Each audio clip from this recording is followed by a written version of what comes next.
हरे नमः। श्री स्वामी हरिदास तेतराम श्रीमद्भागवत गीता के 7वें अध्याय के 16वें श्लोक में 4 तरह के धर्माचरण करने वाले कहे गए हैं। जो भगवान का भजन करते हैं वे हैं आर्थ, जिज्ञासु, अर्थार्थी और ज्ञानी। यह सबको विदित है कि जब तक मनुष्य निरुपाय नहीं होता और लौकिक साधनों को कार्यान्वित करके असफल नहीं होता, तब तक वह भगवान की शरण ग्रहण करता ही नहीं। क्योंकि यह हमारा स्वभाव है कि पहले हम अपनी शक्तियों को काम में लाते हैं, उसमें सफलता न मिलने पर अपने सगे संबंधियों और सहायकों की आशा करते हैं, और जब सब तरफ से निराश हो जाते हैं तब जाते हैं भगवान की शरण में। और जब सब तरफ से अंधकार और निराशा ही दिखाई पड़ती है, तभी हृदय में सच्ची अनन्यता का भाव उत्पन्न होता है। हृदय में ज्यों ही भगवान के प्रति अनन्यता का भाव उत्पन्न हुआ, त्यों ही उसकी वाणी में, स्वर में, आंखों के आंसुओं में वह शक्ति आ जाती है कि वहां भगवान को बरबस जाना पड़ता है। यह प्रार्थना की शक्ति है। जो भी भक्त हुए हैं, उनकी प्रार्थना के बल पर ही वे उस भक्ति देवी के श्री चरणों को प्राप्त कर सके हैं। प्रार्थना के बल से ही भगवान की कृपा का अनुभव होता है। द्रौपदी और गजेंद्र की परिस्थिति जब ऐसी हो गई कि उनकी अपनी और आत्मियों की शक्ति निष्फल हो गई, द्रौपदी का जिन पर भरोसा था वे लकड़ी की मूर्ति की तरह निश्चेष्ट बैठे रहे। उनके हाथों का बल क्षीण हो चुका था। केवल क्षण भर का समय था कि पांडवों की पत्नी और कृष्ण की परम प्रिया द्रौपदी सभा के बीच निरावरण हो जाती। उस समय द्रौपदी के हृदय की क्या अवस्था थी, वह स्वयं द्रौपदी ही जान सकती है। हम उसका क्या वर्णन करेंगे, यह तो असंभव बात है। और उस समय पांडु पुत्रों के मुख पृथ्वी की ओर झुके हुए देखकर द्रौपदी को स्मरण हुआ कि महर्षि वशिष्ठ ने बताया था कि बहुत बड़ी विपत्ति यदि आ जाए तो भगवान श्री कृष्ण का स्मरण करना चाहिए। द्रौपदी की लाज जा रही है, वह कुछ कर नहीं सकती। महाबली पांडव सर झुकाए हुए बैठे हुए हैं। तो द्रौपदी ने अनन्य शरण होकर हृदय से भगवान का स्मरण किया। द्रौपदी बार बार गोविंद और कृष्ण का नाम लेकर पुकारती है और आपत्ति काल में अभय देने वाले भगवान श्री कृष्ण का मन ही मन चिंतन कर रही है। वह बोली, हे गोविंद, हे द्वारकावासी श्री कृष्ण, हे गोपांगनाओं के प्राण बल्लभ, हे केशव, कौरव मेरा अपमान कर रहे हैं, इस बात को क्या आप नहीं जानते? हे नाथ, हे लक्ष्मीनाथ, हे ब्रजनाथ, हे संकट नाशन जनार्दन, मैं कौरव रूप समुद्र में डूबी जा रही हूं, मेरा उद्धार कीजिए। हे सच्चिदानंद स्वरूप श्री कृष्ण, महायोगिन, विश्वात्मन, विश्वभावन गोविंद, कौरवों के बीच कष्ट में पड़ी हुई मुझ शरणागत अबला की रक्षा कीजिए। इस प्रकार द्रौपदी भगवान श्याम सुंदर श्री कृष्ण का बार बार चिंतन करके बड़ी दुखी होकर आंचल से मुख को ढककर रोने लगी। और द्रौपदी की करुण प्रार्थना सुनकर कृपालु श्री कृष्ण गदगद हो गए। शैया और आसन को छोड़कर दया से द्रवित हो पैदल ही दौड़ चले। द्रौपदी अपनी रक्षा के लिए श्री कृष्ण, विष्णु, हरि और नर आदि भगवान नामों को जोर जोर से पुकार रही थी। और उसी समय धर्म स्वरूप महात्मा श्री कृष्ण ने वहां पधार कर अव्यक्त रूप से उसकी साड़ी में प्रवेश किया और विविध भांति की सुंदर साड़ियों के द्वारा द्रौपदी को ढक दिया। वस्त्रावतार हो गया। वस्त्र के रूप में भगवान वहां तुरंत आ पहुंचे। मायापति के सामने क्या कभी मायावी दुर्योधन और दुशासन का मनोरथ पूर्ण हो सकता है? कभी नहीं। 10,000 हाथी के बल से संपन्न दुशासन के हाथ थक गए। साड़ी को खींचते खींचते, परंतु द्रौपदी का साड़ी का अंत नहीं होता। अंत में लज्जा से नीचा सिर करके वो बैठ गया। सभा में भगवान श्री कृष्ण की जय की ध्वनि गूंज उठी।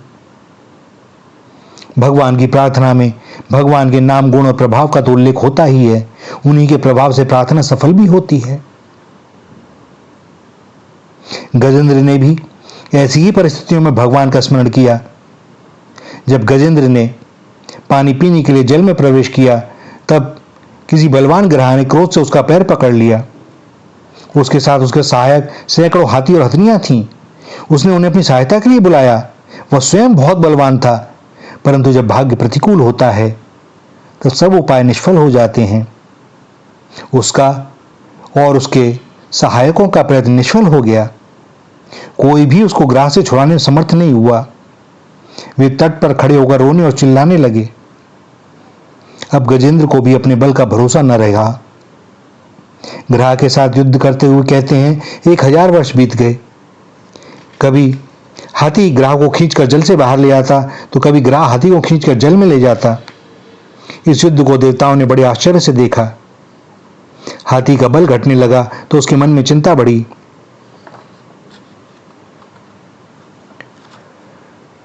जब तक हाथी को अपने बल का, सहायकों का तथा हथनियों का भरोसा रहा, तब तक उसने भगवान का स्मरण नहीं किया। अब जब वह सब तरफ से निराश हो गया और प्राण संकट में आ गए, तब उसने भगवान का स्मरण किया। संकट काल में भगवान की स्मृति से जल में डूबते हुए को जैसे कोई सहारा मिल जाए, इसी तरह उसके मन को, चित्त को सहारा मिल गया और वह संसार के सभी सगे संबंधियों को भूल गया। एकमात्र भगवान ही उसे दृष्टिगोचर होने लगे। इस तरह जब उसको अनन्यता प्राप्त हो गई, तब उसके हृदय से प्रार्थना के शब्द निकले। कहा जा सकता है कि गजेंद्र को, एक हाथी को, जिनमें कि तमोगुण पशु पक्षियों में अधिक होता है, भगवान की स्मृति और स्तुति उससे कैसे हुई? भैया, यह उसके पूर्व जन्म का प्रभाव था। श्रापवश वह गजेंद्र हुआ। भगवान के नाम, गुण और प्रभाव को पूर्व से जानता था और उस पूर्व जन्म की शिक्षा ने उसके हृदय से तमोगुण को हटाकर सद्गुण का प्रकाश ला दिया। गीता में भगवान ने जिन 4 प्रकार के भक्तों का उल्लेख किया है, उनमें 3 तो सकाम भक्त हैं और चौथा निष्काम भक्त ज्ञानी होता है। जिस मनुष्य को जिस चीज की आवश्यकता होती है, वह अपनी आवश्यकता की पूर्ति के लिए उस वस्तु के स्वामी के पास जाकर उससे प्रार्थना करता ही है।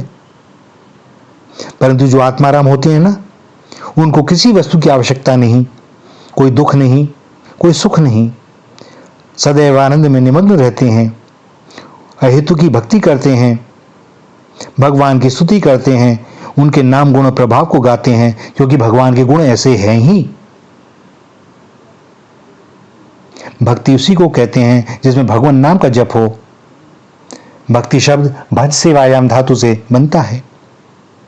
भगवान की सेवा, उनकी आज्ञाओं का पालन, उनके नाम की शरण लेना। भगवान की आज्ञा है दुराचार से दूर रहने की और सदाचार को अपनाने की। साथ ही साथ एक भगवान के अतिरिक्त किसी अन्य का भरोसा न करने की। सेवा करना बड़ी कठिन बात है। इसीलिए भक्ति जितनी सुगम है, उतनी कठिन भी है। सेवा में अपनी इच्छा को त्याग करके अपने सेव्य की इच्छा को अपनी इच्छा बनाना पड़ता है। उसमें निरंतर अपने सेव्य का ध्यान रखना पड़ता है। जितने भी भक्त हुए हैं, सबने भगवान की इच्छा में ही अपनी इच्छा को मिला दिया। जो आप चाहो वह हो, मुझे उसी में आनंद है। वह यह नहीं कहते कि मुझे इसमें आनंद आता है, प्रभु ऐसी व्यवस्था कर दो। यह भक्ति नहीं है। इस जीवन में सुख और दुख जो कुछ प्राप्त होता है, उसको ये भक्त लोग भगवान का प्रसाद समझकर भोगते हैं। भगवान के नाम जप से भगवान में भक्ति की उत्पन्न होती है। भगवान शंकर और ब्रह्मा भी भगवान नाम का जाप करते हैं, भला उन्हें क्या आवश्यकता?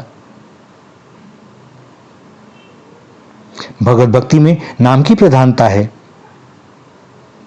तुलसीदास जी महाराज ने उत्तरकांड के पहले दोहे में जब हनुमान जी लंका से अयोध्या में आते हैं, तो उन्होंने भरत जी की जो अवस्था देखी और उसका जो चित्रण किया, उससे ज्ञात होता है कि भक्ति में नाम की कितनी प्रधानता है। राम विरह सागर में है भरत मगन मन होत, विप्र रूप धरि पवन सुत आई गयौ जनु पोत, बैठ देख कुशासन जटा मुकुट कृस गात, राम राम रघुपति जपत स्रवत नयन जल जात। भरत जी की ऐसी भक्ति को देखने से हनुमान जी बड़े प्रसन्न हुए। उनका शरीर पुलकित हो गया, उनकी नेत्रों से आंसू निकलने लगे और उन्होंने भरत जी से कहा, जासु बिरह सोचो दिन राती, रटहु निरंतर गुणगन पाती, रघुकुल तिलक सुजन सुख दाता, आयौ कुशल देव मुनि त्राता। भक्ति तो अपने इष्ट देव की आराधना चाहती है, सदा भगवान के नामों गुणों और प्रभाव का स्वयं जप करते रहना ही भक्ति है। नवदा भक्ति में भगवान नाम जप दूसरी भक्ति है। पहली भक्ति श्रवण है, दूसरी भक्ति कीर्तन है। कीर्तन भगवान नाम का ही प्रधान रूप से होता है। भक्त को जिस वस्तु की आवश्यकता होती है उसको वह भगवान से ही मांगता है और उनके नाम गुण तथा प्रभाव को गाता है। निष्काम भाव से भगवान की महिमा का वर्णन स्तुति है। किसी वस्तु के लिए भगवान के नाम गुण का वर्णन प्रार्थना है। सकाम भाव से स्तुति करने पर भगवत कृपा से ऐहिक सुख की प्राप्ति होती है और पारलौकिक सुख की भी प्राप्ति होती है। भागवत में व्यास जी ने लिखा है, जो वचन भगवान नाम यश और प्रभाव से रहित उच्चारित होता है उससे पाप की ही वृद्धि होती है। अतः सज्जन भगवान के नाम यश गुण को सुनते हैं और स्वयं भी गाते हैं। भगवत भक्ति के प्रधान अंग भगवान नाम जप और भगवान की प्रार्थना है। भैया, प्रार्थना में बड़ा बल होता है। इस दास से जब भी यदा कदा कोई पूछता है कि हम बड़े दुखी हैं, हम क्या करें, यह दास उनसे करबद्ध यही कहता है कि भगवान से प्रार्थना करें। आपके घर में जो शिव विग्रह हैं उनके सामने बैठ जाएं। आपके शब्द, आपके भाव हृदय से निकलने चाहिए। आपके आंसू सच्चे होने चाहिए। एकमात्र यह दृढ़ विश्वास हो कि यह मेरा कल्याण करेंगे ही, इनके सिवा मेरा कोई अपना है नहीं। और जब ऐसी स्थिति बन जाएगी, वे बड़ी जल्दी द्रवित होते हैं। भैया, कृपा तो हम पर सब समय रहती ही है, पर अनुभव में हमको तब आती है जब हम निरुपाय हो जाते हैं। हारे को बल हरि नाम। जब सब तरफ से अपनी शक्ति लगा के हार जाओ, तब स्मरण करो, वे सर्व समर्थ हैं। क्षण मात्र में वे कुछ भी कर सकते हैं। भैया, प्रार्थना में बड़ा बल है। सच्चे हृदय से हम प्रार्थना करें। हो सके पहले भले ही सकाम प्रार्थना होती रहे, धीरे धीरे निष्कामता की तरफ बढ़ें, क्योंकि वे सब जानते हैं हमारी कब कैसी परिस्थिति है और हमें क्या चाहिए। तो बोलना क्या, 2-4 वर्ष का बच्चा जैसे होता है ना, उसकी माँ जानती है कि कितने समय बाद इसे भूख लगेगी और उससे पहले वह उसके लिए भोजन बना के तैयार रखती है, गोद में बैठा के खिलाती है। बच्चे को यह बोलना नहीं पड़ता कि मुझे भूख लग रही है, मेरे पास कपड़े नहीं हैं। माँ को सब पता होता है। तो जब लौकिक माँ की स्थिति यह है तो भैया, उनकी तो क्या कही जाए, वे क्या नहीं जानते। बस एकमात्र उन पर निर्भर हो जाएं, सच्चे हृदय से प्रार्थना हो, दृढ़ विश्वास हो, जो करेंगे यही करेंगे और जो भी करेंगे वह मेरे लिए आनंददायी है, उसी में मेरा कल्याण है। श्री राधा श्री राधा श्री राधा।